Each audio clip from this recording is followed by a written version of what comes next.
आज की इस वीडियो में हम आपको बताएंगे कि यदि आपके पास इस तरह का कोई मोनोब्लॉक पंप मोटर आ जाता है और मोटर के अंदर से कनेक्शन करने के लिए आपको 4 तार मिल जाता है, तो इसमें 2 लाल तार और 2 काला तार मिल जाता है। तो आप ये ना जाने कि दोनों लाल तार इसका रनिंग होगा और दोनों काला तार इसका स्टार्टिंग होगा।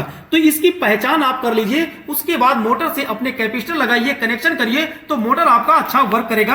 अन्यथा अगर बिना जानकारी के आपने कनेक्शन कर दिया तो मोटर आपका जल सकता है। तो इसकी वायर की पहचान कैसे करना है ये मैं आपको बहुत अच्छे तरीके से आज बताऊंगा। तो इसको मैं डिजिटल मल्टीमीटर से बताऊंगा कि इसकी वायर की पहचान कैसे किया जाता है। और हमारे पास देखेंगे एक सीरीज बोर्ड है, तो इससे मैं चेक करूंगा कहीं हमारा मोटर बॉडी अर्थ तो नहीं है। वैसे डिजिटल मीटर से भी क्लियर हो जाता है, लेकिन सीरीज से अगर आप चेक करेंगे तो और स्पष्ट हो जाता है। तो चलिए कॉइल की शार्टिंग और बॉडी अर्थ के लिए हम सीरीज से चेक करेंगे और वायर की पहचान हम डिजिटल मल्टीमीटर से करना आपको सिखाएंगे। हमारे पास ये सप्लाई बोर्ड है और ये सॉकेट में हमने वायर को इस तरह से लगा दिया, तो वायर में हमारे सीरीज में सप्लाई आ गई, क्योंकि ये सीरीज बोर्ड हमने बनाया है। अब यहां देखेंगे 2 काला तार है, इसके बीच में अगर हम चेक कर रहे हैं तो बल्ब ग्लो कर रहा है। और यहां पर आप देखेंगे ये दोनों हमारा लाल तार है, इसके बीच में अगर हम चेक करें तो बल्ब ग्लो कर रहा है। अब इसी समय हम इसको बॉडी अर्थ के लिए चेक कर लेते हैं। तो लाल तार के बीच में अगर हम बॉडी अर्थ के लिए चेक कर रहे हैं तो बॉडी अर्थ नहीं मिल रहा है। दोनों काला वायर के बीच में अगर हम बॉडी अर्थ चेक कर रहे हैं तो हमें बॉडी अर्थ नहीं मिल रहा है। अब इसके लाल और काला के बीच में अगर हम चेक करते हैं तो देखेंगे बल्ब ग्लो कर रहा है। तो आप ये ना समझें कि ये मोटर आपका शॉर्ट हो गया है, क्योंकि इस तरह के मोटर में कनेक्शन कंपनी ने कुछ इस तरह से करके दिया है कि ये चारों वायर के बीच में बल्ब ग्लो कर रहा है। जैसे एक बार फिर से मैं चेक कराता हूं आपको। यहां पर देखेंगे दोनों काला के बीच में तो बता ही रहा है, लेकिन दोनों लाल वायर के बीच में भी, अर्थात इसके चारों वायर के बीच में बल्ब ग्लो कर रहा है। अब मैं आपको डिजिटल मल्टीमीटर से बताऊंगा कि इस तरह का अगर आपके पास कोई मोटर आ जाता है तो कैसे आप जाने कि कंडेंसर और सप्लाई का वायर इसमें कैसे आपको जोड़ना है, इसका कनेक्शन आपको कैसे करना है, ये मैं आपको बहुत अच्छे तरीके से बताऊंगा। तो ये देखेंगे हमारा डिजिटल मल्टीमीटर है और ये हमारा जो डिजिटल मल्टीमीटर है, इसी डिजिटल मल्टीमीटर को आपको क्या करना है, यहां पर देखेंगे ये कंटिन्यूटी वाले रेंज में आप सेलेक्ट कर लेंगे। यहां पे ऐसे कंटिन्यूटी रेंज में जब ये मीटर सेलेक्ट हो जाता है तो देखेंगे ये 4 तार जो आपको मिल जाता है, इसका कुछ सिद्धांत होता है। जैसे सबसे पहले आपको अब करना क्या है, इसके किसी 2 वायर के बीच में चेक कर लेना है कि आपको 0 ओम रेजिस्टेंस मिलेगा। क्योंकि जब कोई मोटर आपको इस तरह से मिल जाए कि चारों वायर के बीच में आपको बल्ब ग्लो करे, और अगर आप डिजिटल मल्टीमीटर से चेक करते हैं तो डिजिटल मल्टीमीटर से भी देखेंगे सभी वायर के बीच में आपको कुछ ना कुछ रेजिस्टेंस मिलेगा। तो यहां देखेंगे 5 ओम इसके बीच में मिला। अब यहां रेड वायर के बीच में अगर हम चेक करते हैं 3 ओम मिला। दूसरे रेड वायर के बीच में चेक करते हैं तो यहां देखेंगे 0 अभी हमने आपसे बताया था ना, किसी 2 वायर के बीच में 0 ओम रेजिस्टेंस मिलेगा। तो यही दोनों वायर है जिसके बीच में 0 ओम रेजिस्टेंस मिल रहा है, लाल और काला। तो अब आपको यहां पर सबसे पहले क्या करना है, जिस 2 वायर के बीच में आपको ऐसे 0 ओम रेजिस्टेंस मिल जाए, ये दोनों वायर आपस में आपको जोड़ देना है। और यहां पर एक जानकारी मैं आपको दे दूं कि ये दोनों वायर के बीच में जो 0 ओम रेजिस्टेंस मिला है, इसी में एक आपका मेन सप्लाई का वायर होगा और एक कंडेंसर में जाएगा। ये भी आप जान लीजिए, ये 100% श्योर है।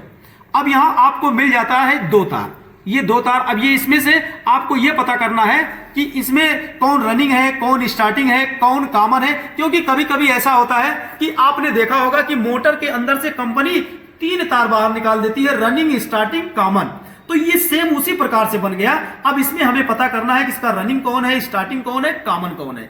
अब चलिए पता लगा लेते हैं कि रनिंग, स्टार्टिंग, कॉमन का आप पता कैसे लगाएंगे। तो इसका अपना एक सिद्धांत है। जैसे किसी 2 वायर के बीच में आपको चेक कर लेना है सबसे अधिक रेजिस्टेंस। तो यहां पर देखेंगे किसी 2 वायर के बीच में हम चेक करेंगे सबसे अधिक रेजिस्टेंस अगर हमें मिल रहा है तो वो दोनों वायर हमारा रनिंग और स्टार्टिंग का होगा, और जो तार बच जाएगा वो क्या होगा, कॉमन होगा।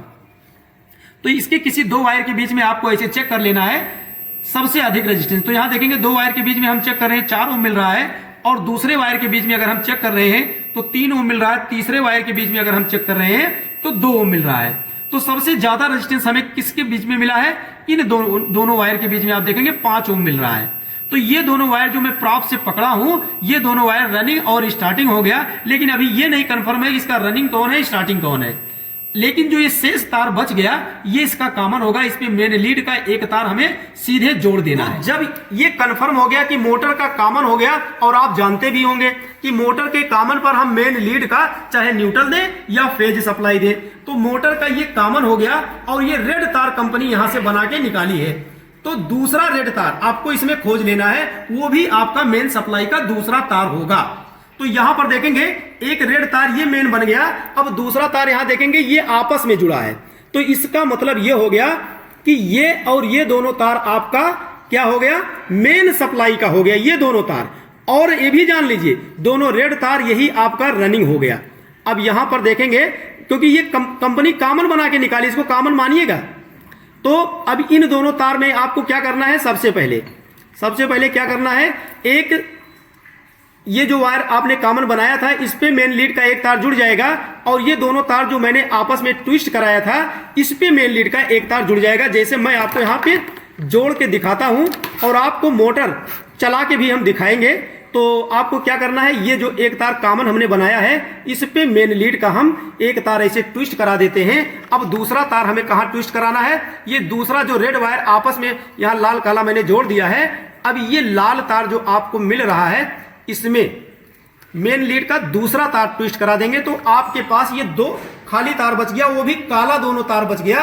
अब इसी दोनों काला तार से आपको क्या करना है, ये कैपेसिटर का कनेक्शन करना है, और हम मोटर को चलाएंगे भी और आपको डायग्राम के माध्यम से ये कनेक्शन सिद्ध करके दिखाएंगे कि कंपनी ने इस कनेक्शन को कैसे बना के निकाला है। तो यहां देखेंगे हमने कनेक्शन जोड़ दिया है। अब अगर हम इसमें सप्लाई देंगे तो हमारा मोटर बहुत अच्छा वर्क करेगा।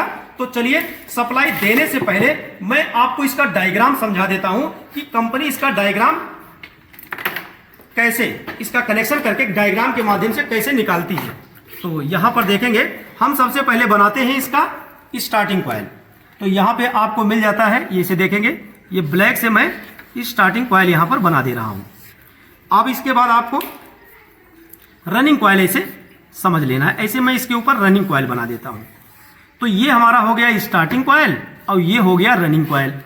अब यहां पर कंपनी इसके अंदर कनेक्शन कैसे करती है, मोटर के अंदर एक रनिंग, यहां देखेंगे एक रनिंग का और एक स्टार्टिंग का आपस में एक एक तार ऐसे जोड़ देती है और इस लीड को मोटर के बाहर निकाल देती है। तो इस पर आप चाहे मेन लीड का न्यूट्रल सप्लाई दे या फेज सप्लाई दे। चलिए मैं इस पर न्यूट्रल दे देता हूं। तो यहां पर हमने न्यूट्रल दे दिया।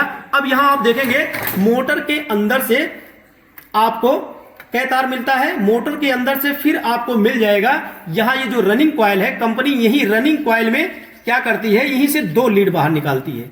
एक रेड कलर की एक लीड बाहर निकाल देती है और इसी मोटर के अंदर से एक काला, यहां देखेंगे ये काला तार बाहर निकाल देती है। तो अभी हमने आपको चेक कराया था कि एक लाल तार और एक काला तार आपस में कंटिन्यूटी भी बता रहा था। तो वही दोनों वायर है, यहां देखेंगे ये दोनों वायर आपस में कंटिन्यूटी यही दोनों बता रहा था। अब यहां पर हमें कंडेंसर जोड़ना है। तो कंडेंसर हमें जोड़ने के लिए ये स्टार्टिंग का भी एक तार हम बाहर निकाल लेते हैं। अब हमें कंडेंसर जोड़ना है। तो कंडेंसर जोड़ने के लिए आप देखेंगे किसी भी कैपेसिटर में आपको दो तार ऐसे मिल जाता है। तो ये हमारा कैपेसिटर हो गया। अब कैपेसिटर में दो तार होता है। तो अब ये दोनों तार एक रनिंग से और एक स्टार्टिंग से जुड़ेगा। तो यहां पर हम स्टार्टिंग से जोड़ दिए और इसको जोड़ दिए रनिंग से। तो कंडेंसर का दोनों तार आपने देख लिया काला हो गया। और मेन सप्लाई हमें जिस पे देना है, ये मेन सप्लाई, जैसे यहां पर हमने न्यूट्रल दे दिया है, अब हमें यहां पर फेज सप्लाई देना है। तो ये दोनों तार हमारा लाल हो गया जिस पे हमें सप्लाई देना है। तो यहां पर आप देखेंगे ये दोनों लाल तार हमारा मेन सप्लाई का हो गया और मेन सप्लाई की लीड हमने यहां पर पहले से ही जोड़ दिया है। और ये दोनों काला तार हमारा, यहां देखेंगे ये दोनों काला तार हमारा कैपेसिटर का हो गया। ये मेरा कैपेसिटर है। तो आपको ये कनेक्शन किसी मोटर में कैसे करना है ये बहुत अच्छे से समझ में आ गया होगा। अब चलिए मैं इसको सप्लाई देता हूं और मोटर को आपको दिखाएंगे चला करके। तो किसी मोटर को अगर आपको डायरेक्ट ऐसे चलाना है तो थोड़ा सा हम पहले मोटर में पानी डाल लेते हैं। ऐसे पानी डाल देंगे, नहीं तो इसके अंदर वाटर सील होती है, मोटर चलेगा तो वाटर सील कर सकती है। अब हम इसको चलाएंगे तो देखेंगे बोर्ड में हमारे सप्लाई आ भी रही है। और ये देखेंगे दोनों रेड वायर में हमने सप्लाई दिया है पहले हम बोर्ड की स्विच को बंद कर लेते हैं। अब यहाँ हमने सप्लाई दे दिया, दोनों काला तार से हमने कंडेंसर का तार भी जोड़ दिया है। अब यहाँ देखिएगा हमारा मोटर चलेगा। आपने देख लिया मोटर हमारा बहुत अच्छा वर्क कर रहा है, मोटर चल गया। तो इस तरह से यदि आप कोई मोटर पा जाते हैं, उसके अंदर से 4 तार निकल रहा है, तो आपको यह समझ में आ गया होगा कि 2 कैपेसिटर का तार कहां जुड़ेगा, सप्लाई का दोनों तार कहां जुड़ेगा। तो वीडियो से रिलेटेड कोई सवाल या सुझाव है, आप हमें बताइएगा। वीडियो देखने के लिए आप सभी का बहुत बहुत धन्यवाद।